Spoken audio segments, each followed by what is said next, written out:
ٹوٹا ہوا تارا قسط نمبر 14۔ کچھ دیر بعد اسے ہوش آ جاتا ہے۔ ہوش میں آنے کے بعد وہ پھر سے بہت شدت کے ساتھ رونے لگتی ہے، اس قدر کہ ہر آنکھ اشک بار ہو جاتی ہے۔ ماں جی نے تبندہ بی کو وہاں سے ہٹا کر باہر لے جاتی ہیں اور پھر خود ہی اس کو سنبھالتی ہیں، اور وہ کچھ دیر بعد سنبھلی تو وہ اسے لڑکیوں کے حوالے کر کے چلی جاتی ہیں۔ اس قدر رونا اور بے ہوش ہو جانا کچھ سمجھ نہیں آ رہا۔ خاندان کا سب سے چہیتا، لاڈلا اور زبردست لڑکا ملا ہے ان کو۔ ماریا کی حیرت دو چند تھی۔ لائبہ بھابھی نے اسے آنکھیں دکھائی۔ تم پر ابھی ایسا وقت نہیں آیا، اس لیے بڑی بڑی باتیں کر رہی ہو۔ جب تم پر ایسا وقت آیا تو پھر تمہیں پوچھیں گے۔ شائستہ بھابھی نے اسے دھمکایا تو وہ کھلکھلا کر ہنس دی۔ دیکھیے یہ تو طے ہے نا کہ جس سے بھی شادی ہوگی وہ اسی خاندان کا کوئی لڑکا ہوگا، پھر میرا جانا پہچانا ہی ہوگا۔ خیر ہے، نمٹ لیں گے ہم۔ ادھر پرواہ ہی نہیں تھی، سبھی مسکرا دی۔ تمہاری اماں جان کو تمہارے نادر خیالات بتاتی ہوں، آسماں نے دھمکایا تو وہاں ماحول پر چھائی افسردگی قدرے کم ہوئی۔ وہاں باہر ساری ینگ جنریشن تیار بیٹھی ہے کہ کب دلہن کی رونمائی ہو اور دولہا کے پہلو کو آباد ہوتا دیکھیں، اس کا میک اپ درست کریں اور دوپٹہ ٹھیک کریں۔ ابھی عائشہ کو سب باہر یہی کہہ رہے تھے کہ دلہن کو باہر لے آئیں۔ اب رمشا بھابھی باہر سے آئی تھی، شہوار کے کمرے میں آتے ہی کہنے لگی تو سبھی چونکی۔ نہیں بھائی، ہماری دلہن کی طبیعت ایسی نہیں کہ ادھر لے جائیں۔ انا جو مسلسل شہوار کے ساتھ تھی، اس نے فوراً کہا۔ مگر سبھی لڑکے اسی آس میں بیٹھے ہیں، باقاعدہ ہاتھوں میں موبائل اور کیمرے لیے کھڑے ہیں، ان کا باقاعدہ فوٹو سیکشن کا ارادہ ہے۔ رمشا نے مزید بتایا تو تکیے کے سہارے نیم دراز شہوار یکدم اٹھ بیٹھی۔ میں باہر نہیں جاؤں گی، رو رو کر تو پہلے ہی برا حال کر رکھا تھا اس نے۔ اوہ کم آن یار، تم کون سا اجنبی لوگوں میں جا رہی ہو، وہاں سبھی اپنے ہی ہوں گے۔ پھر رات جس طرح ہم نے ان کو تمہیں دیکھنے نہیں دیا تھا تو اس وقت وہ بہت کچھ ڈیسائیڈ کیے ہوئے ہیں، باقاعدہ بڑوں سے اجازت لے چکے ہیں۔ ماں جی کہہ رہی تھی کہ ہمارے گھر کی آخری خوشی ہے، بڑے تو سبھی سلامی دے کر ایک طرف ہو جائیں گے، کچھ دیر یہ ینگ جنریشن انجوائے کر لے۔ ہال کمرے میں لے جانے کی تیاری ہو رہی ہے، وہاں سبھی اپنے ہی لڑکے ہوں گے، باہر کا کوئی نہیں ہوگا۔ رمشا نے تسلی دی تو اس نے انا کو دیکھا، اس نے اس کا ہاتھ دبایا۔ کوئی بات نہیں، پھر ایسے موقعوں پر یہ سب تو ہوتا ہی ہے۔ میرا ہارٹ فیل ہو جائے گا۔ انا کی ہنسی نکل گئی۔ ہم سب سنبھال لیں گے۔ سبھی پرسکون تھی۔ شہوار نے انا کو دیکھا۔ اب تو ایک بار سب کے سامنے جانا ہی پڑے گا نا، کچھ نہیں ہوتا، ہم سب ایسا کریں گی کہ صرف تمہیں تب تک وہاں بیٹھنے دیں گی جب تک سارے بڑی سلامی دیں گے، اس کے بعد رات کی طرح لڑکوں کو موقع دیے بغیر تمہیں نکال لے آئیں گے۔ شائستہ بھابھی نے تسلی دی تو وہ چپ ہو گئی۔ انہوں نے آگے بڑھ کر اس کا میک اپ ٹھیک کیا جو رونے دھونے میں کافی بہہ چکا تھا، دوپٹہ نئے سرے سے سیٹ کر کے گھونگھٹ نکال دیا تھا، اس طرح کہ گھونگھٹ اٹھا کر دیکھے بنا دلہن کا چہرہ دکھائی نہیں دیتا تھا۔ اس سے شہوار کو قدرے تسلی ہوئی تھی۔ عائشہ اور صبا اسے لینے آئے، اس نے تب بھی انا کا ہاتھ نہیں چھوڑا تھا۔ آج تو تم بالکل چھوٹے بچوں والا بیہیو کر رہی ہو، چھوڑ دو بیچاری کا ہاتھ، یہ بھی باہر ہمارے ساتھ ہی ہوگی۔ عائشہ نے ڈپٹا تو مجبوراً اسے ہاتھ چھوڑنا پڑا۔ وہ لوگ اسے لے کر ہال میں آئی تو سبھی نے کھڑے ہو کر اسے ویلکم کیا۔ مصطفیٰ کی آج چھب بھی نرالی تھی، بلیک تھری پیس اور ٹائی میں ملبوس۔ وہ آج عام روٹین سے بہت مختلف لگ رہا تھا۔ انداز تو ہمیشہ سے زیادہ پر اعتماد تھا، مگر آج آنکھوں کی چمک سے یوں لگ رہا تھا کہ گویا دنیا فتح کر لی ہو۔ انا نے دیکھ کر سراہا۔ واو! دلہن کو لا کر مصطفیٰ کے پہلو میں بٹھایا گیا تو لڑکوں نے شرارت سے آوازیں نکالی۔ شہوار کا سر مزید جھک گیا، وہ تو گھونگھٹ تھا ورنہ بدحواسی اس کے چہرے سے صاف نظر آتی۔ بابا صاحب، شاہ زیب صاحب، حسن انکل اور دیگر مرد حضرات بھی ادھر ہی تھے، اسی لیے لڑکے فی الحال دائرہ تمیز میں ہی تھے۔ باری باری سبھی نے دلہا دلہن کو سلامی، دعاؤں اور پیار سے نوازا تھا۔ مرد حضرات سلامی دے کر وہاں سے چلے گئے تو اب خواتین کی باری تھی اور خواتین کے سامنے سبھی شیر ہو جاتے تھے۔ اب بھی ایک دم یہی حال ہوا، بس تبندہ بھی منظر سے غائب تھی، وہ شاید کسی کام سے باہر ہی تھی۔ دلہن کا چہرہ تو دکھا دے۔ ماں جی نے جیسے ہی جھک کر اس کا چہرہ دیکھ کر اس کی پیشانی چومی تو کہیں سے آواز آئی، دولہا صاحب فرمائش کرتے تو ہم غور بھی کرتے، اب ہر ایرے گہرے کو دلہن نہیں دکھائیں گے ہم، صبا نے شرارت سے کہا تو ایک زبردست کہکا پڑا۔ عدیل بھائی سن لیں، آپ کو آپ کی مسز ایرا گہرا کہہ رہی ہیں، زبیر نے کہا تو صبا جھم گئی۔ یہ زیادتی ہے، پھر کوئی اور بولا، انداز دہائی دینے والا تھا۔ دلہا میاں کے ساتھ، شائستہ نے شرارت سے کہا تو پھر سب ہنس دیے۔ لو مصطفیٰ، یہ دلہن کو پہناؤ۔ ماجی نے اپنے پرس میں سے 2 بہت ہی نفیس اور خوبصورت کنگن نکال کر مصطفیٰ کو تھمائے۔ اوئے ہوئے، سبھی کے سامنے زاہد بھائی نے کہا تو مصطفیٰ بھی جھم گیا۔ اس کے لیے بھی یہ ساری صورتحال خاصی نئی اور دلچسپ تھی۔ خوبصورت بھاری جوڑے میں آج شہوار کا وجود تو اچھا لگ رہا تھا، یوں کہ نگاہ اسی وجود پر جم کر رہ جائے، مگر چہرہ دکھائی نہیں دے رہا تھا۔ ہاں تو اس کی جائز منقوہ ہے، وہ جو مرضی کرے، عائشہ نے لڑکوں کو آنکھیں دکھاتے اور جوش میں آ کر جوابی کارروائی کی تھی۔ سبھی کے سامنے لڑکے اتنے بدتمیز تھے کہ سبھی لڑکیاں ہنستی بلکہ جھم کر رہ گئی۔ عائشہ کہہ کر پچھتائی۔ ماجی نے شہوار کا ہاتھ پکڑ کر مصطفیٰ کو تھمایا تاکہ وہ کنگن پہنا سکے۔ مصطفیٰ نے دیکھا مہندی، گجرے اور کنگن سے سجا اس کا ہاتھ لرز رہا تھا۔ مصطفیٰ نے غیر محسوس انداز میں اس کے ہاتھ پر اپنی گرفت سخت کی اور نرم سبک مہندی کے گل بوٹوں سے سجا ہاتھ اس وقت بہت دل فریب لگ رہا تھا۔ مصطفیٰ کی نگاہ بے اختیار اس کے پاؤں کی طرف گئی تھی، مگر لمبے فراک کے گھیر میں اس کے پاؤں چھپے ہوئے تھے۔ مصطفیٰ نے آہستگی سے اسے کنگن پہنائے، بہت احتیاط اور محبت سے۔ سبھی لڑکوں کا اشتیاق دیدنی تھا۔ عباس بھائی اور سجاد مصطفیٰ کے عقب میں کھڑے تھے۔ دیکھو ہاتھ کیسے تھاما ہوا ہے، کوئی شریر لڑکا بولا تو شہوار نے تیزی سے ہاتھ کھینچ لیا۔ ماجی پلیز دلہن کا گھونگھٹ اٹھا دے، صرف ایک جھلک دیکھنے دے، ہم پر نہیں تو اپنے بیٹے پر ہی ترس کھا لے، بیچارے کے دل کے ارمان پورے ہو جائیں گے ایک جھلک سے ہی۔ آفاق بھائی کی شریر آواز آئی۔ ماجی بھی ہنس دی۔ وہ گھونگھٹ اٹھانے لگی تو انا نے ایک دم آگے بڑھ کر ان کا ہاتھ پکڑا۔ آنٹی پلیز، نہیں یہ فاؤل ہے، مصطفیٰ بھائی نے اگر دیکھنا ہے تو وہ روم میں اکیلے جا کر دیکھ لیں، ادھر نہیں۔ اس کے کہنے پر ماجی ہنستی اور پھر دونوں کو پیار اور دعائیں دے کر اٹھ گئے۔ یہ زیادتی کی ہے آپ نے ہمارے ساتھ، دلہن کے رخ زیبا کے بغیر تصویریں خاک اچھی لگیں گی۔ لڑکے اب انا کو آنکھیں دکھا رہے تھے۔ انا نے آج گرے اور ہاف وائٹ نگوں والا سور زیب تن کیا ہوا تھا۔ میک اپ کے نام پر اس نے صرف ہلکی سی لپسٹک لگائی ہوئی تھی، مگر وہ اچھی خاصی پیاری لگ رہی تھی۔ دور کھڑے عماد نے کہیں بار اسے دیکھا تھا، اسے یہ لڑکی بہت اچھی لگ رہی تھی۔ اس نے دور سے ہی اپنے موبائل میں اس کی تصویر کھینچ لی تھی۔ کوئی بات نہیں، کیمرہ آپ ہمیں دے دیجیے گا، ہم روم میں جا کر تصویریں بنا لیں گی اور پھر واپس کر دیں گی۔ انا کا انداز پورا اعتماد تھا۔ لڑکے ایک دوسرے کا منہ دیکھ کر رہ گئے۔ اب وہ اس مہمان لڑکی کو بھلا کیا کہتے؟ خاندان کی لڑکی ہوتی تو صاف جواب دیتے۔ اس کے بعد دیگر خواتین نے باری باری آ کر دلہن کا چہرہ دیکھا اور پھر سلامی دی۔ یہ سلسلہ کچھ دیر تک چلا تھا۔ جیسے ہی خواتین باہر نکلی، لڑکیوں نے ایک دوسرے کو اشارہ کیا۔ ان کا ارادہ اب دلہن کو یہاں سے نکالنے کا تھا۔ یہ اشارے بازی کس لیے ہو رہی ہے؟ سجاد بھائی نے فوراً نوٹ کیا۔ آپ کے لیے تو نہیں ہو رہی ہے، انا نے کہا تو وہ لاجواب سے ہو گئے۔ انا نے آگے بڑھ کر شہوار کا ہاتھ پکڑ کر اسے اٹھانا چاہا تو سبھی لڑکے چیخ اٹھے۔ یہ آپ کیا کر رہی ہیں؟ عدیل فوراً آگے آیا۔ دلہن کی طبیعت ٹھیک نہیں، اس کو کمرے میں لے جا رہی ہوں، انا نے جواب دیا۔ ہرگز نہیں، رات بھی آپ لوگوں نے یہی کیا تھا، اب تو دلہن دیکھے بغیر ہم جانے ہی نہیں دیں گے۔ زبیر اور آفاق بھائی بھی میدان میں اتر آئے تھے۔ انا نے سبھی لڑکیوں کو دیکھا۔ شائستہ بھابھی نے نفی میں گردن ہلائی۔ ماریا بھی انا کے دوسری طرف آ گئی تھی۔ لڑکوں کے چیخنے دہائیاں دینے کے باوجود دونوں نے دائیں بائیں سے شہوار کو تھام کر آگے قدم بڑھا دیے تھے۔ مصطفیٰ یار تم بھی تو بولو، تمہارا دل نہیں کر رہا اپنی دلہن کو دیکھنے کو؟ زبیر نے مصطفیٰ کو میدان میں اتارنا چاہا۔ کوئی اور لڑکی ہوتی تو اس کو ایک طرف کر کے خود ہی گھونگھٹ الٹ دیتے، مگر وہ مہمان تھی سو اس کو کچھ نہیں کہہ سکتے تھے۔ سبھی لحاظ کر رہے تھے۔ فی الحال تو کوئی حسرت نہیں دیکھنے کی، اب ہماری جائز ملکیت ہے، ساری عمر انہی کو تو دیکھنا ہے، کیا فائدہ اب دیکھ کر دل خراب کرنے کا؟ مصطفیٰ بولا تو انا کے قدم رک گئے۔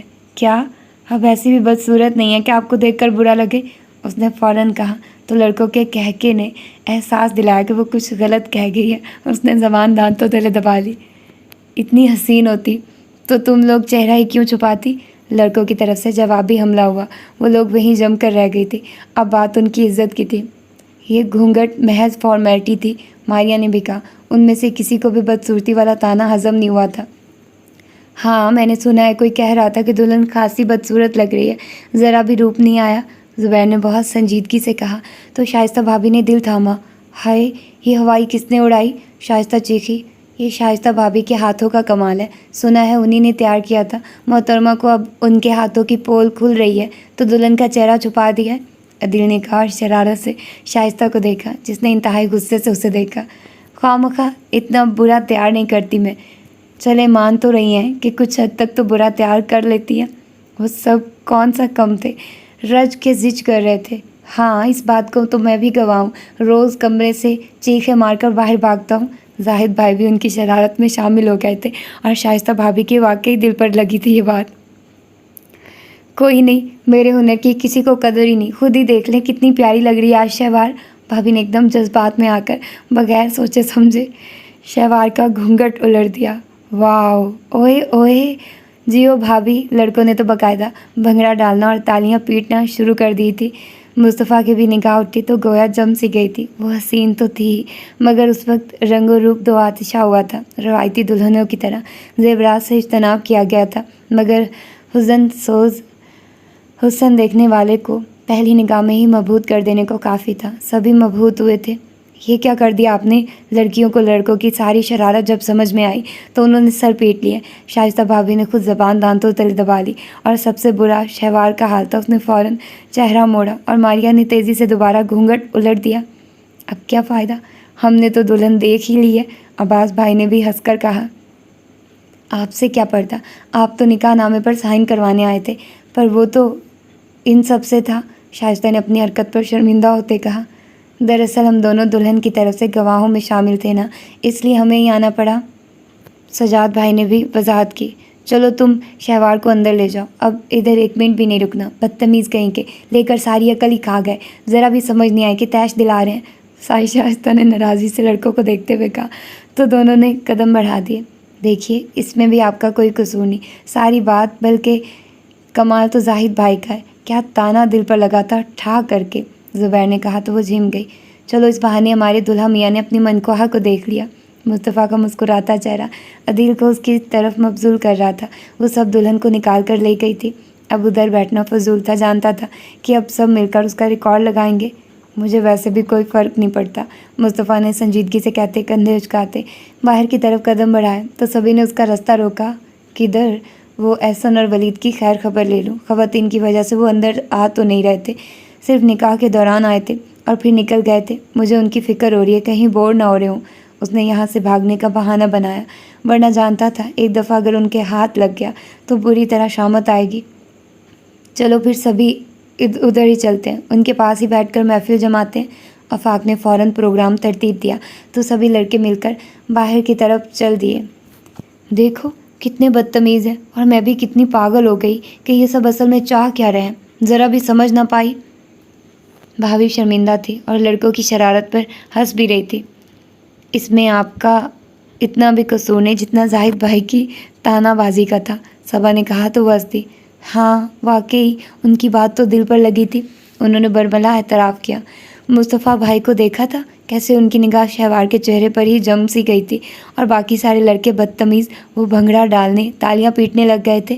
آسما نے بھی ایک نقطے کو اٹھایا تو انہا کی توجہ فوراً اس طرف مبذول ہوئی۔ کیا واقعی مصطفیٰ بھائی نے دیکھا تھا؟ ایسا ویسا؟ میری نگاہیں بھی مصطفیٰ پر ہی تھی، ان کی آنکھوں میں ایسی چمک در آئی تھی کہ جس کی کوئی حد نہیں۔ رمشا نے بھی ہنس کر کہا تو انھا نے شہوار کو دیکھا، وہ بغیر توجہ دیے گھٹنے پر سر رکھے ہوئے تھی۔ اندر آتے ہی وہ چینج کرنا چاہتی تھی مگر سبھی نے زبردستی بٹھا لیا تھا۔ مگر ان کے جملے تو بڑا دل توڑنے والے تھے۔ انھا نے کہا چھوڑو، یہ سارے مرد جب شوہر بنتے ہیں نا تو ایسے ہی بیویوں کو ستاتے ہیں، بلکہ دل جلاتے ہیں۔ تم بتاؤ روشنی کہاں ہے؟ صبا کی زبان سے زیادہ اس کا تجربہ بول رہا تھا۔ نکاح کے وقت بھی صرف ایک جھلک دیکھی تھی، پھر نظر نہیں آئی۔ وہ دوسرے کمرے میں سو گئی ہے، پتہ نہیں کیا ہوا ہے کہ یہاں آتے ہی اس کے سر میں درد ہونے لگ گیا تھا۔ میں نے ٹیبلٹ دی تو لے کر سو گئی ہے، بس نکاح کے بعد 1-2 منٹ باہر آئی تھی۔ ہاں میں بھی کہہ رہی تھی کہ رات کو سب کے درمیان تھی، آج کدھر ہے؟ نکاح کے بعد وہ آئی تھی، شہوار کو دیکھا اور پھر جا کر لیٹ گئی تھی، انھا نے بتایا۔ ہاں شہوار کی امی بوا جی بھی کہہ رہی تھی، مہمان لڑکیاں ان سے ملی ہی نہیں۔ کیا واقعی تم لوگوں کی ملاقات نہیں ہوئی؟ صبا نے بھی پوچھا۔ ہاں ان سے باقاعدہ تعارف نہیں ہوا، بس آتے جاتے سرسری نگاہ پڑی ہے۔ وہ خود بھی خاصی بزی رہی ہیں، انہوں نے بھی توجہ نہیں دی۔ میں تو ان کی مصروفیت دیکھ کر ہی سمجھی کہ کوئی مہمان خاتون میں سے یا نگران ہوں گی، مگر نکاح کے وقت شہوار کے پاس موجود دیکھ کر پتہ چلا کہ وہ شہوار کی امی ہیں۔ ہاں یوں سمجھو ساری حویلی کا انتظام ان کے ہاتھوں میں ہی ہے، تو 2 دن سے وہ خاصی مصروف رہی ہیں۔ ہم خود بھی ان کے پاس جا کر مل کر آئی تھی، عائشہ نے بھی بتایا تو اس نے سر ہلایا۔ میں نے سرسری سا ہی دیکھا ہے، دراصل اتنے مہمانوں میں ٹھیک سے دیکھ نہیں پائی، روشانے تو سرے سے ان سے ناواقف ہی ہے۔ اس کا تو ان سے سامنا ہی نہیں ہو پایا، انا نے بتایا۔ وہ فارغ ہوتی ہیں تو میں تم دونوں سے ملواتی ہوں، عائشہ نے فوراً کہا۔ پتہ ہے عائشہ، روشانی کو دیکھ کر لگتا ہے کہ میں نے اسے کہیں دیکھ رکھا ہے۔ یہ تو مجھے کل ان لوگوں کے یہاں آنے کے بعد یاد آیا کہ میں نے روشانی کو کہاں دیکھا ہوا ہے۔ صبا نے انکشاف کیا تو شہوار نے بھی چونک کر اسے دیکھا۔ کیا واقعی؟ انا نے پوچھا۔ روشانی کو دیکھ کر شہوار، ماجی اور لائبہ بھابھی بھی اسی قسم کی فیلنگز کا شکار ہوئی تھی۔ اچھا، کہاں دیکھا تھا؟ عائشہ نے پوچھا۔ مصطفیٰ بھائی کی فوٹوگرافس میں، صبا نے انکشاف کیا۔ مطلب؟ انا نے الجھ کر پوچھا۔ مصطفیٰ بھائی جب پاکستان لوٹے تھے تو ان کی وہاں کی بہت ساری تصاویر تھیں، ان میں کئی تصاویر میں ولید اور روشانی بھی تھی۔ شروع ہی کی تصاویر دیکھ کر ماجی پریشان بھی ہوئی تھی کہ پتہ نہیں اس لڑکی کا کیا سلسلہ ہے۔ ماجی براہ راست مصطفیٰ سے پوچھ بھی نہیں سکتی تھی کہ لڑکی محض دوست کی بہن ہی ہے یا کچھ اور بھی ہے۔ بہرحال پاکستان آنے کے بعد وہ ان لوگوں کی بہت تعریفیں کرتے تھے۔ پھر رفتہ رفتہ یہ موضوع دھیما پڑا تو ماجی سمجھنے لگی کہ مصطفیٰ بھائی ان کو بھول گئے۔ یہ تو کل روشانی کو مصطفیٰ بھائی کے حوالے سے یہاں دیکھ کر سارا قصہ یاد آ گیا تھا۔ اوہ، انا بے اختیار کھلکھلا کر ہنس دی۔ تو یہ وہ سارا سسپینس تھا۔ مصطفیٰ بھائی کا وہاں ہماری فیملی کے ساتھ بڑا اچھا ریلیشن رہا ہے۔ یوں کہہ لیں ہماری فیملی کے ایک فرد کی حیثیت سے اپنے اپارٹمنٹ کے بجائے ہر وقت ہمارے گھر میں ہی پائے جاتے تھے۔ پھر ہم لوگ پاکستان آ گئے اور روشانی، ماموں اور ولی ادھر ہی رہے۔ مصطفیٰ بھائی روشانی کو بہن کہا کرتے تھے اور جب تک وہ وہاں رہے ہیں، روشانی بتاتی ہے کہ انہوں نے بالکل ولی کی طرح ہر جگہ ہر مقام پر ایک بڑے بھائی کی ہی حیثیت سے اس کا خیال رکھا، حتیٰ کہ باہر آتے جاتے یونیورسٹی بھی وہ لے جایا کرتے تھے۔ باقی بھائیوں کی نسبت مصطفیٰ بھائی ان معاملوں میں بڑے ذمہ دار ہیں۔ عباس بھائی اور سجاد بھائی اکثر ہمیں ڈرائیور کی ذمہ داری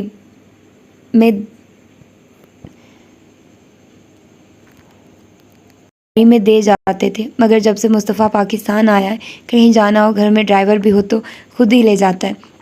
اس معاملے میں وہ بہت ذمہ دار ہے۔ وہ کہتا ہے اپنی بہنوں کی ذمہ داری جس طرح ہم خود ادا کر سکتے ہیں کوئی نہیں دوسرا کر سکتا۔ اس کا موقف ہے کہ گھر کی خواتین کو ملازمین کی ذمہ داری میں دے دینا کوئی خوبی نہیں، اصل خوبی تو یہ ہے کہ اپنی خواتین کو خود اپنی ذات سے تحفظ فراہم کیا جائے۔ صبا کے الفاظ پر انا ایک دم متاثر ہوئی۔ بہت اچھی سوچ ہے، آج کل کے مردوں میں اب ایسی سوچ بھلا کہاں باقی رہی ہے؟ اس نے دل سے سراہا۔ میں اب چینج کرنے لگی ہوں۔ شہوار جو ان کے کہنے پر بیٹھی ہوئی تھی کہ سبھی اکٹھی ہوتی ہیں تو تصاویر بنوانی ہے، اب اکتا کر بستر سے اتری تھی۔ ابھی رہنے دو، میں نے مصطفیٰ بھائی کو بلوایا ہے، وہ آ جائے تو چند تصاویر بنوا لو، وہ بھی تمہیں دیکھ لیں گے، پھر چینج کر لینا، عائشہ نے شرارتی انداز میں کہا تو وہ سرخ ہو گئی۔ مجھے نہیں بنوانی کوئی تصویر، میں بہت تھک گئی ہوں۔ وہ اندرونی طور پر اس قدر پریشان اور ڈسٹرب تھی کہ یہ چھیڑخانی بھی اسے متاثر نہیں کر پا رہی تھی۔ بس دل چاہ رہا تھا کہ سب کچھ ایک دم اتار کر منہ لپیٹ کر بستر پر آ لیٹے۔ شہوار، حرج تو کوئی نہیں، انا نے کہا تو اس نے بہت ضبط سے اسے دیکھا، پھر بغیر کچھ کہے الماری سے اپنا لباس نکال کر عروسی جوڑے کو سنبھالتی وہ واش روم میں گھس گئی۔ شہوار کے تیور کچھ عجیب سے نہیں؟ شائستہ بھابھی نے کہا تو انہوں نے فوراً سر ہلایا۔ نہیں، اس کی طبیعت واقعی بہت خراب ہے، آپ کے سامنے ہی تو بے ہوش ہو گئی تھی۔ زندگی کا بہت بڑا فیصلہ ہوتا ہے یہ، ایک دم ذہن بننے سے تو رہا، آہستہ آہستہ وہ ٹھیک ہو جائے گی، اسے واقعی اس وقت آرام کی ضرورت ہے۔ انا نے اس کا دفاع کیا، تبھی دروازے پر نوک ہوئی تھی۔ عائشہ نے اٹھ کر دیکھا تو مصطفیٰ تھا۔ وہ مسکرا دی۔ اس نے ہی کچھ دیر قبل تاج کو مصطفیٰ کو بلوانے بھیجا تھا۔ تم نے بلوایا تھا خیر ہے؟ مصطفیٰ سنجیدگی سے کھڑا پوچھ رہا تھا۔ وہ اندر نہیں آیا تھا، دروازے پر ہی کھڑا تھا۔ ہاں بلوایا تو تھا کہ آ کر اپنی دلہن کو دیکھ لو، ساتھ میں تصاویر بھی بنوا لینا، مگر شہوار کی طبیعت ٹھیک نہیں، وہ چینج کرنے چلی گئی ہے، اس نے بتایا۔ اوہ، میں سمجھا کہ پتہ نہیں کیا معاملہ درپیش ہے جو تاج کو بھیج کر بلوایا۔ ایسے فضول کاموں کی توقع مجھ سے مت کرو، وہ کچھ خفگی سے کہہ کر پلٹا تو عائشہ فوراً سامنے آئی۔ کیا بات ہے؟ ادھر تم خفا تیور لیے ہوئے ہو، ادھر وہ بھی پریشان ہے، کوئی بات ہوئی ہے کیا؟ یہ نکاح تو طے تھا نا؟ دھیمے لہجے میں عائشہ نے کہا تو مصطفیٰ نے گہرا سانس لیا۔ میں نارمل ہی ہوں، خفا نہیں ہوں، اب ان محترمہ کا کیا ریاکشن ہے مجھے خبر نہیں، اس نے اپنا دفاع کیا۔ وہ محترمہ اب تمہاری بیوی ہوتی ہیں، عائشہ نے لطیف سی شرارت کرنا چاہی، وہ بھی بالکل جائز ملکیت۔ شائستہ بھابھی بھی قریب آ گئی تھی اور ہنس کر کہا، اب ادھر آ ہی گئے ہو تو اندر آنے میں کیا حرج ہے، اتنے لوگوں میں ایک نظر خاک اچھی طرح دیکھا ہوگا، اب دیکھ لو۔ بھابھی نے شرارت کی تو وہ مسکرا دیا۔ مصطفیٰ نے ان کے حکم میں کمرے میں جھانکا، وہاں چند ایک کے علاوہ تقریباً سبھی ہی تھی۔ اتنے ہجوم میں، اوئے ہوئے، اب زیادہ خوش فہمیوں میں مت پڑ جانا، تمہاری بہن نے بلوایا تو ہم رعایت دے رہے ہیں، مائنڈ اٹ، ابھی صرف نکاح ہوا ہے، رخصتی نہیں، علیحدگی میں ملنے کی بات تو رخصتی کے بعد ہی کرنا۔ بھابھی نے اس کے جملے پر گرفت کی تھی۔ عائشہ ہنس دی۔ اگر میں علیحدگی میں بھی ملنے کی خواہش کروں تو کسی کو اعتراض کرنے کی جرت نہیں ہونی چاہیے کہ آفٹر آل اب میرے پاس باقاعدہ ملنے کا پرمٹ موجود ہے، جس کی ایک چشمدید گواہ آپ بھی ہیں۔ وہ کون سا کم تھا، بھابھی کا جملہ ان پر ہی الٹ دیا۔ تبھی لباس چینج کر کے وہ واش روم سے نکلی تھی۔ اس کی لمبی چٹیاں پھولوں میں گندھی پشت پر موجود تھی۔ دوپٹے کے تکلف سے بے نیاز عروسی لباس بائیں بازو پر لیے وہ باہر نکلی تو اس بات سے بے خبر تھی کہ مصطفیٰ دروازے کی دہلیز پر کھڑا ہے۔ چہرے پر اب بھی میک اپ موجود تھا، زیورات بھی جوں کے توں تھے، بس لباس بدلا تھا۔ سادہ سے لباس میں اس سنگار کے سبب اس کا حسن برقرار تھا۔ مصطفیٰ کی نگاہیں اس کے وجود پر جم سی گئی تھی۔ آ جاؤ وہ بندر، کیا یاد کرو گے کہ ہم نے تمہیں تمہاری دلہن دیکھنے دی ہے؟ بھابھی نے اس کی آنکھوں کی لپک واضح محسوس کی تھی۔ ہلکا سا مسکرا کر شرارت سے کہتے انہوں نے دروازہ کھول دیا۔ شہوار نے پلٹ کر دیکھا تو ساکت ہو گئی۔ اسے عائشہ کی بات مذاق ہی لگی تھی۔ وہ سوچ بھی نہیں سکتی تھی کہ مصطفیٰ واقعی یہاں آ جائے گا۔ اس نے فوراً پلٹ کر اسی عروسی جوڑے کا دوپٹہ سر پر لیا تھا۔ وہاں موجود سبھی لڑکیاں ہنس دی تھیں۔ انہیں مصطفیٰ کی موجودگی اور شہوار کی بوکھلاہٹ نے بڑا محظوظ کیا تھا۔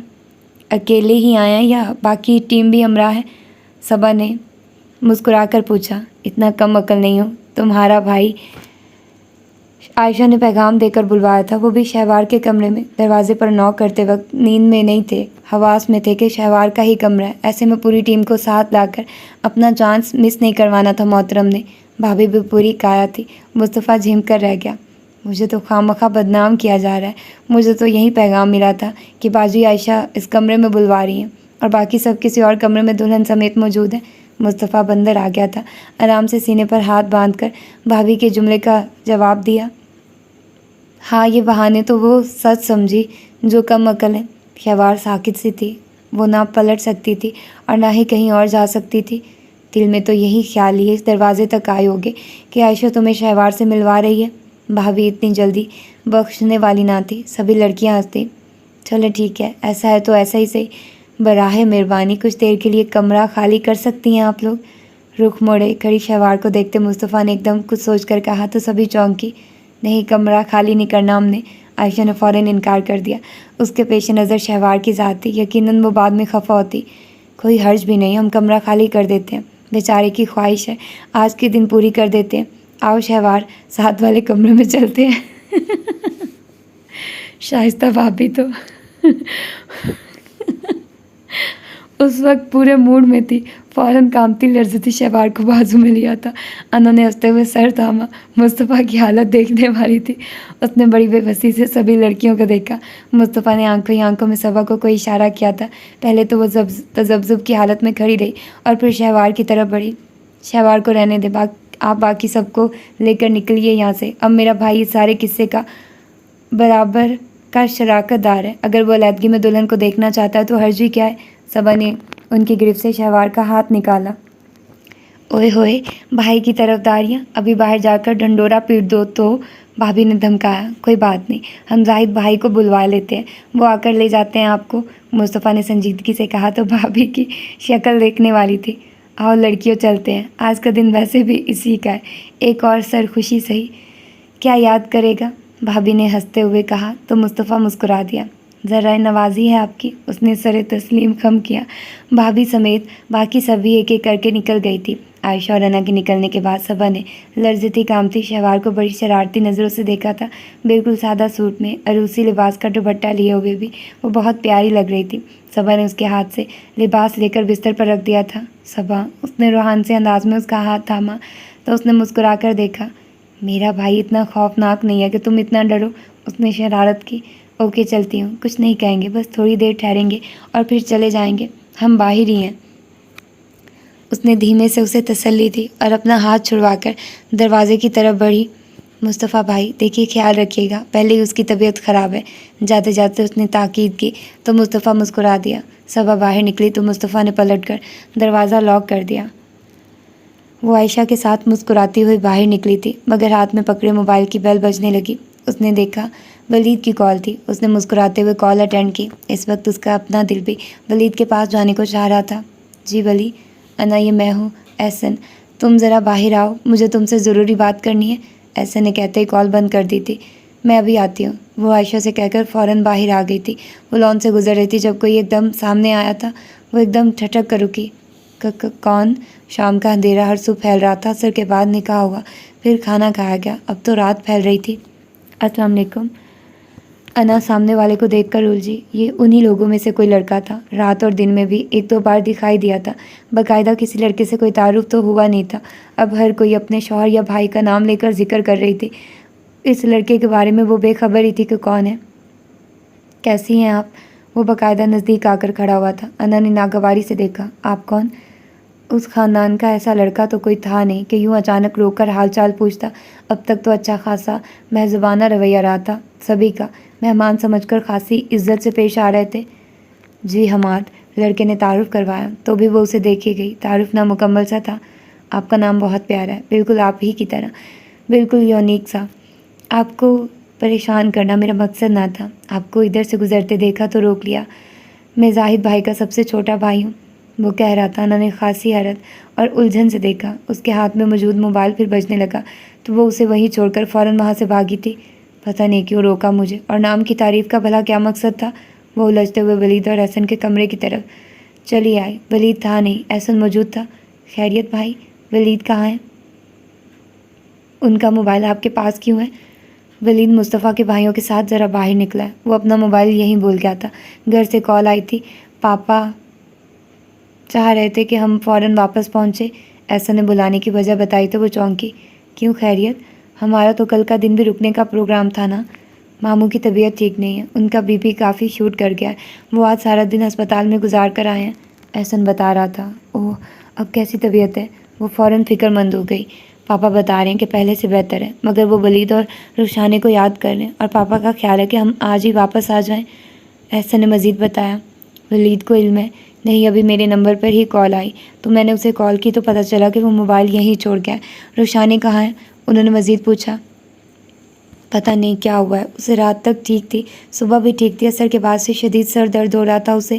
میں نے دوائی دی تو لیٹ گئی، نکاح کے وقت بھی بس تھوڑی دیر بیٹھی تھی، اب بھی سوئی ہوئی ہے۔ اوہ اچھا، ایسا کرو، اندر کسی سے مصطفیٰ کے کسی بھائی کا نمبر لے کر ولید کو خبر کرو، میں پیکنگ کر لیتا ہوں اتنی دیر میں۔ اور رخشانے کی طبیعت زیادہ خراب ہے کیا؟ احسن نے فطری فکر مندی سے پوچھا۔ بس سر درد ہے۔ اچھا ایسا کریں، میں رخشانے کو ادھر بھیجتی ہوں، خود ہی اس سے بات کر لیں، میں بتاؤں گی تو وہ پریشان ہوگی۔ مجھے تو خود سن کر ماموں کی طرف سے اتنی فکر ہونے لگی ہے، ماموں کو لے کر تو وہ بہت جلد پریشان ہو جاتی ہے۔ اچھا ٹھیک ہے، اپنے نمبر سے رابطہ نہیں کرنا، یہ ولید کا سیل لے جاؤ، اسی سے کال کرنا، اوکے؟ احسن نے اسے ولید کا موبائل تھمایا تو وہ اسے لے کر باہر نکل آئی۔ اب کہ اس نے بے پرواہی سے گزرنے کے بجائے احتیاطاً اطراف میں دیکھا تھا، کوئی نہ تھا، اس نے سکون کا سانس لیا۔ اندر آ کر رخشانے کو اٹھا کر احسن کے پاس بھیجا اور خود عائشہ سے اس کے بھائی سجاد کا نمبر لے کر اسی کمرے میں آ گئی جہاں رخشانے لیٹی ہوئی تھی۔ اس نے سجاد کا نمبر ملایا، انہوں نے چند بیلز کے بعد کال ریسیو کر لی تھی۔ السلام علیکم، میں انا بات کر رہی ہوں، ولید کی کزن۔ ولید اگر آپ کے ساتھ ہے تو اس سے بات کروا دیں، اس نے فوراً کہا۔ جی ولید ہمارے ساتھ ہی ہے، میں ابھی بات کرواتا ہوں۔ انہوں نے فوراً ولید کو موبائل تھمایا۔ ہیلو کون؟ وہ لائن پر تھا۔ میں انا بات کر رہی ہوں۔ اوہ خیریت؟ وہ سجاد کے نمبر پر انا کی آواز سن کر چونکا۔ جی گھر سے پاپا کی احسن بھائی کے نمبر پر کال آئی تھی، ماموں کی طبیعت تھوڑی سی خراب ہے، پاپا کہہ رہے ہیں کہ گھر پہنچے، اس نے بتایا تو دوسری طرف حسب توقع ولید پریشان ہو اٹھا۔ کیا ہوا بابا کو؟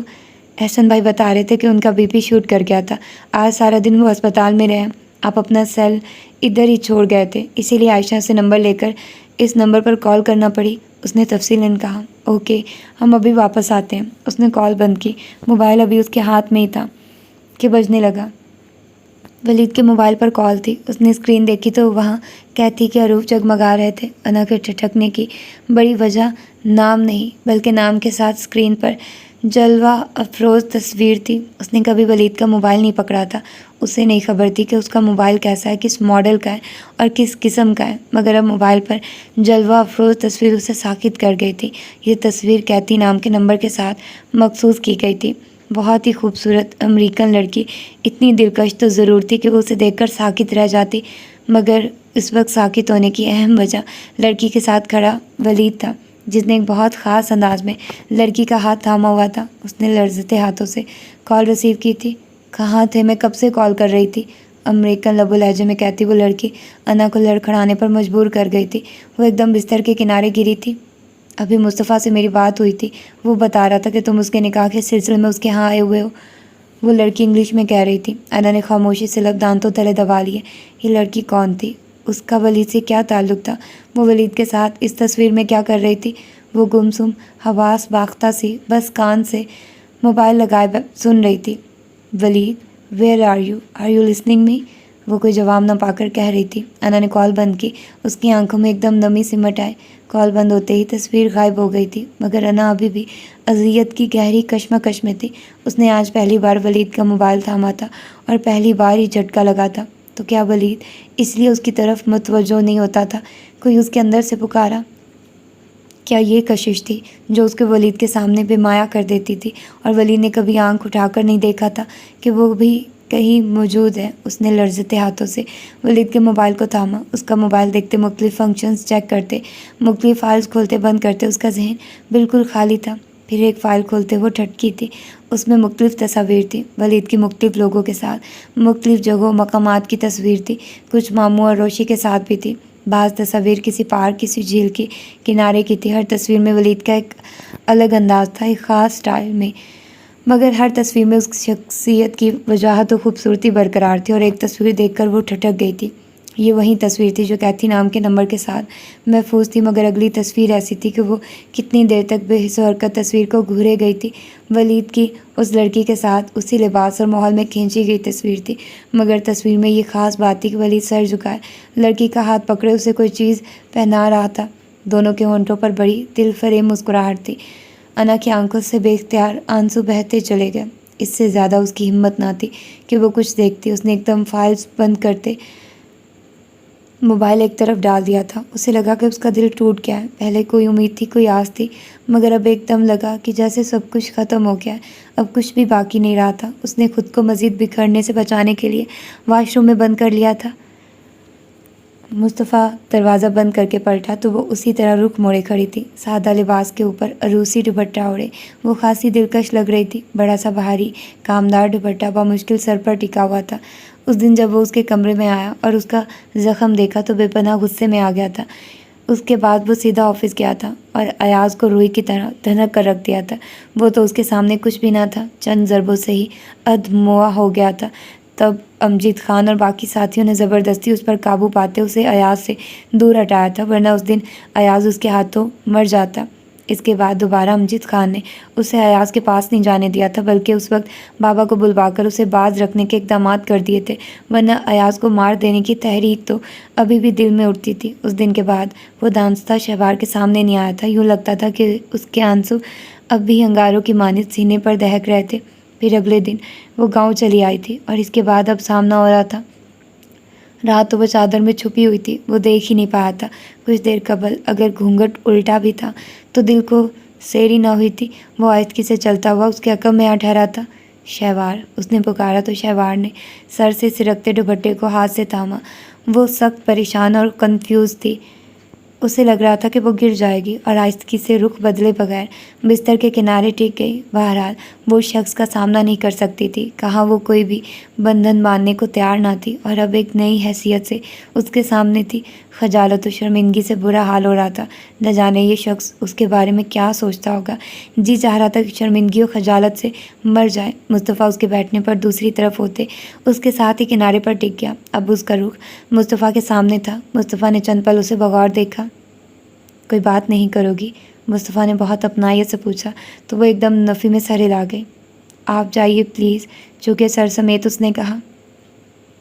اگر میں نہ جاؤں تو؟ مصطفیٰ کا انداز فوراً سنجیدہ ہوا تو اس نے سر اٹھا کر دیکھا۔ مصطفیٰ اسے ہی دیکھ رہا تھا۔ شہوار کی آنکھوں میں نمی تھی۔ مصطفیٰ کے دل کو ایک عجیب سے احساس نے چھوا، اور اس نے ہاتھ بڑھا کر اس کا ہاتھ تھامنا چاہا تو اس نے فوراً پیچھے کر لیا۔ مصطفیٰ نے لب بھینچ لیے۔ شہوار، یہ تو سب طے شدہ بات تھی، ایک فائنل فیصلہ۔ اب تمہارے اس ریئیکشن کو کیا سمجھوں؟ مصطفیٰ کے لہجے میں برہمی سی تھی۔ شہوار اسی طرح بیٹھی رہی۔ شہوار، مصطفیٰ ایک دم اٹھا۔ تم جانتی ہو تمہارے اس طرح کے ریاکشن اور اس بیہیویئر سے ہمارے ریلیشن میں کس قسم کے مسائل جنم لے سکتے ہیں۔ میں نے کسی کو مجبور نہیں کیا تھا کہ میرے ساتھ یہ ریلیشن بنائے۔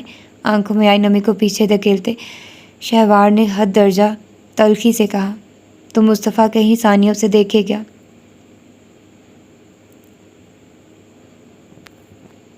مجبوروں کو کوئی نہیں پوچھتا کہ ان کا مسئلہ کیا ہے۔ آپ کے دل میں جو آتا ہے کریں، مگر مجھے اس سے زیادہ کچھ کرنے پر مجبور مت کریں۔ میں پہلے ہی آپ لوگوں کے احسانوں کے بوجھ تلے دبی ہوئی ہوں۔ مجھ پر مہربانی ہوگی اگر مجھے مزید کسی امتحان کے لیے نامزد نہیں کریں گے تو۔ شہوار کے لہجے میں تلخی کے ساتھ ساتھ تنفر بھی تھا۔ شہوار، مصطفیٰ نے غصے سے ٹوکا، مجھے اندازہ تھا تمہاری مینٹلی ایبلٹی کا، مگر افسوس ہو رہا ہے کہ تم ہماری محبتوں کو غلط رنگ دے رہی ہو۔ مصطفیٰ نے تعصب سے کہا تو اس نے بہت برہمی سے مصطفیٰ کو دیکھا۔ جب آپ کو میری مینٹلی ابیلٹی کا اندازہ تھا تو پھر اس آزمائش گاہ میں کیوں لا کھڑا کیا؟ نہیں چاہیے تھی مجھے ایسی محبتیں جس میں میری ذات کا سارا فخر، سارا مان، سارا غرور کسی کے احسانوں تلے دب جائے اور میں ساری عمر کسی کے سامنے سر اٹھا کر جینے کی خواہش نہ کر سکوں۔ وہ پھٹی پڑی تھی۔ شٹ اپ شہوار، مصطفیٰ نے درشتی سے اسے ٹوکا، یہ تمہارا ذہنی کمپلیکس ہے بس، ورنہ ہم آج بھی وہی ہیں اور ہمارے رویے بھی۔ مصطفیٰ نے بامشکل اپنے اندر سے امڑتے شدید غم و غصے کو روکتے بظاہر ٹھنڈے ٹھار لہجے میں کہا، تمہیں ہم نے مجبور نہیں کیا تھا، تم انکار کر دیتی، یہ تمہارا رائٹ تھا۔ زبردستی پھر کوئی تمہیں مجبور نہیں کر سکتا تھا کہ تم یہ ریلیشن بناتی۔ مجھے اب آپ سے یا کسی سے بھی اس سلسلے میں کچھ نہیں کہنا۔ بڑی مہربانی ہوگی اگر آپ آئندہ میرے سامنے نہیں آئیں تو۔ شہوار نے صاف اور واضح الفاظ میں جتایا تھا۔ مصطفیٰ کا احساس توہین سے ایک دم چہرہ سرخ ہوا تھا۔ کتنی واضح نفی کی گئی تھی اس سے متعلق رشتے اور تعلق کی۔ وہ جتنا بھی برداشت کرتا مگر اب بات اس کی ذات کی تھی۔ وہ ایک دم اس کی طرف بڑھا تھا، بہت برہمی سے اس کا بازو پکڑ کر ایک جھٹکے سے اسے اپنے سامنے کھڑا کیا تو اس کا دوپٹہ سر سے پھسل گیا تھا۔ جانتی ہو کیا کہہ رہی ہو تم؟ بہت پتھریلے لہجے میں کہتے مصطفیٰ نے اس کی آنکھوں میں براہ راست جھانکا تھا۔ کانچ سی آنکھوں میں ایک دم نمی سی سمٹ آئی۔ میری امی اور آپ کے بڑے جو بھی چاہتے تھے وہ ہو چکا۔ آپ نہ میری ذہنی حالت سے بے خبر ہیں اور نہ میرے اندر پلتے کمپلیکسز سے۔ پھر فائدہ ایک دوسرے کے سامنے آنے یا بات کرنے کا؟ آنٹی اور انکل کو پتہ تھا کہ میں ان کے سامنے انکار نہیں کر پاؤں گی۔ انہوں نے پھر مجھے فیصلہ سنایا تھا، میری مرضی نہیں پوچھی تھی، ورنہ میں انکار کر دیتی۔ مصطفیٰ اس قدر واضح اور صاف انکار سن کر کہیں پل تک ساکت رہا تھا۔ کتنی توہین کی تھی، ایک لڑکی ہو کر وہ اسے رد کر رہی تھی۔ یہ ایک بے جوڑ رشتہ تھا، ہے اور رہے گا۔ نہ آپ کی مالی و نسبی حیثیت کو چیلنج کر سکتے ہیں اور نہ ہی میری زندگی میں در آنے والے اس احساس کمتری کو۔ آج میرے سامنے ایک سوالیہ نشان ہے کہ میرا ننیال و ددیال کون ہے، کہاں سے ہے؟ کیا آپ کے پاس کوئی گارنٹی ہے کہ آپ اپنی آنے والی نسلوں کو اس احساس کمتری سے بچا سکیں گے؟ اگر کسی دن آپ کے سامنے کسی اور نے سوال کیا کہ میں کس خاندان، کس باپ کی اولاد ہوں، تو کیا آپ کے پاس کوئی جواب ہوگا؟ مصطفیٰ کی برہمی نے اسے اور زیادہ آتش فشاں بنا ڈالا تھا۔ اوہ یو شٹ اپ! مصطفیٰ نے ایک دم گہرے غضب اور تناؤ کا شکار ہوتے اسے بستر پر دھکیل دیا تھا۔ وہ منہ کے بل بستر پر گری تھی اور روسی دوپٹہ کندھے سے لڑکتا سائڈ پر گر گیا تھا۔ لمبے بالوں کی چٹیاں بستر پر لچک گئی تھی۔ مصطفیٰ نے ایک غسیلی نگاہ اس پر ڈالی اور بستر پر گر کر سسک اٹھی تھی۔ اس کی سسکیاں کمرے میں گونجنے لگی۔ ہر رشتے کی بنیاد محض مالی و نسبی معیار پر نہیں ہوتی۔ کچھ رشتے دل سے بنتے ہیں، خلوص، محبت، چاہت اور وفا سے بننے والے یہ رشتے مالی و نسبی معیار سے بلند تر ہوتے ہیں۔ تبندہ بوا سے بننے والا یہ رشتہ انہی بنیادوں پر تشکیل پایا تھا۔ بہت غضب سے ادھر سے ادھر ٹہلتے مصطفیٰ نے کہا تو شہوار نے ایک دم سر اٹھا کر دیکھا۔ آپ کہہ سکتے ہیں آپ کے پاس سب کچھ موجود ہے، کبھی آپ وہ ذلت، وہ پشیمانی سہ کر دیکھیے جو میں نے سہی ہے۔ عادلہ بھابھی اور ایاز جیسے لوگ محض کسی کی صورت دیکھ کر اس کی زندگی عذاب بنانے کو آپ موجود نہیں ہوئے۔ آج میرے پاس ایک اعلیٰ خاندان کا حوالہ ہوتا تو کس کی مجال تھی جو میرے پیچھے آتا، اور یہ تعلق، اس کو کیا نام دوں، محض ایک مجبوری۔ آج آپ کو پتہ چلے کہ سکندر علی کے نام کا حوالہ کچھ بھی نہیں تو آپ کو خود بھی اس تعلق پر ندامت محسوس ہوگی۔ مصطفیٰ نے بامشکل اپنے اندر اٹھتے اشتعال کو اپنی مٹھیاں بھینچ کر کنٹرول کیا، ورنہ دل چاہ رہا تھا کہ اس بدتمیز لڑکی کو ضرور کچھ کہہ دے۔ وہ تو نہ جانے کن احساسات کے تحت ادھر تک آیا تھا، مگر اب لگتا تھا دل میں موجود تمام جذبات بجھ گئے، بالکل نیست و نابود ہو ہوئے تھے۔ کیا چاہتی ہو تم؟ اپنے اوپر قابو پا کر بہت سرد انداز میں پوچھا۔ آپ یہاں سے چلے جائیے اور آئندہ مجھ سے کلام مت کیجیے گا۔ آپ جب جب میرے سامنے آئیں گے مجھے اپنے نقصان کا شدید احساس ہوگا۔ شہوار کا انداز تو ٹوک تھا، بہت سخت اور تنفر بھرا۔ مصطفیٰ نے ایک دم بغیر کچھ کہے فوراً باہر کی طرف قدم بڑھائے تھے۔ اس قدر واضح توہین اور نفی کے بعد وہ وہاں رکنا بھی نہیں چاہتا تھا۔ باہر نکل کر اس نے اپنے پیچھے بڑے زور سے دروازہ بند کیا تھا۔ ان لوگوں کے جانے کا سن کر سبھی افسردہ ہو گئے تھے، مگر ان کی مجبوری تھی۔ وہاں سے یہ لوگ 8 بجے نکلے تھے۔ حویلی کی خواتین سے ملاقات نہیں ہو پائی تھی، بس مہرالنساء بیگم سے مل کر وہ دونوں آ گئی تھی۔ شہوار بھی افسردہ تھی، اس کی والدہ سے ملاقات نہ ہو سکی تھی۔ دوسری طرف مصطفیٰ بھی ولید اور احسن کو اللہ حافظ کہتے خاموش ہی تھا، ورنہ ان سب کا پروگرام تھا کہ یہ چاروں ایک دن مزید تو ضرور رکیں گے۔ ان کی مجبوری جان کر کسی نے بھی مزید رکنے پر اصرار نہ کیا تھا۔ ڈرائیونگ سیٹ احسن بھائی نے سنبھال لی تھی۔ آتے وقت تو وہ خفا تھی، مگر اب واپسی پر انا بالکل گمسم تھی۔ روشانی نے کئی بار پکارا، وہ آنکھیں بند کیے بیٹھی رہی۔ یہ انا کو کیا ہوا ہے؟ اس کی طبیعت ٹھیک ہے؟ ڈرائیونگ کرتے احسن نے پوچھا، مگر وہ ہنوز آنکھیں بند کیے بیٹھی رہی۔ اس کا دل بالکل ٹوٹ چکا تھا۔ وہ کسی کونے میں بیٹھ کر خوب سارا رونا چاہتی تھی، اپنے دل کی حالت، اپنی بے بسی پر خوب ماتم کرنا چاہتی تھی، مگر موقع نہیں مل رہا تھا۔ ایسے میں آنکھوں کی طغیانی کو چھپانے کا ایک ہی حل تھا کہ چپ چاپ آنکھیں بند کیے پڑی رہی۔ تھک گئی ہوگی، نیند آ رہی ہوگی، روشانی نے کہا تو وہ اسی طرح بیٹھی رہی۔ ولید نے بھی بیک ویو مرر سے دیکھا۔ گاڑی کی روشنی میں وہ واضح تو نہ دیکھ سکا، مگر اس کی پلکوں کی حرکت سے نوٹ کر لیا کہ وہ جاگ رہی ہے۔ کیسا رہا فنکشن؟ انجوائے کیا تم نے؟ ولید نے بہن سے پوچھا۔ اچھا تھا، خاصے اچھے پرخلوص اور ملنسار لوگ ہیں، بہت مزہ آیا۔ بس یہ ہوا کہ ایک دم میرے سر میں شدید درد ہونے لگا۔ میں ٹیبلٹ کھا کر سو گئی تھی۔ نکاح کے وقت تھوڑی دیر جاگی، کھانا کھایا اور پھر لیٹ گئی تھی۔ مجھے جو کمرہ رہنے کو دیا گیا تھا ادھر ہی رہی ہوں، گھومی پھری نہیں ہوں۔ ہاں، انا نے خوب انجوائے کیا ہے۔ یہ شہوار کے ساتھ ہی رہی تھی؟ ولید نے سر ہلایا۔ اور آپ لوگوں نے؟ آپ دونوں تو اندر آئے ہی نہیں تھے، سارا وقت دوسری طرف مردوں والے حصے میں رہے تھے۔ بھائی ہم لوگ تو یہاں مہمان تھے، کون سا ان کی فیملی کے ممبرز تھے جو دندناتے پھرتے، ہر جگہ جا گھستے۔ ان لوگوں نے کئی بار اندر چلنے کو کہا تھا، مگر ہمیں اچھا نہیں لگا۔ ہاں، نکاح کے وقت سارا ٹائم میں اور احسن مصطفیٰ کے پاس ہی رہتے، کھانا بھی اکٹھے کھایا تھا۔ اس کے بعد ان لوگوں کے خاندان کی عورتیں اندر آنا شروع ہوئی تو ہم وہاں سے نکل آئے تھے، ولید نے تفصیلاً بتایا۔ خاصی روایتی قسم کی فیملی ہے، احسن نے تبصرہ کیا۔ آپ دونوں نے مصطفیٰ بھائی کی دلہن دیکھی؟ روشانی نے مزید پوچھا۔ نہیں، اتفاق ہی نہیں ہوا۔ ویسے کیسا عجیب اتفاق ہے، یہ شہوار انا کی دوست ٹھہری۔ ایک بار انا کو کالج سے پک کرتے ملا تھا، مگر تب وہ خاتون چہرہ چھپائے ہوئے تھی۔ ان کے بعد ایک بار انا کے موبائل پر بات بھی کی تھی، اس کے علاوہ موقع ہی نہیں ملا دیکھنے یا ملنے کا۔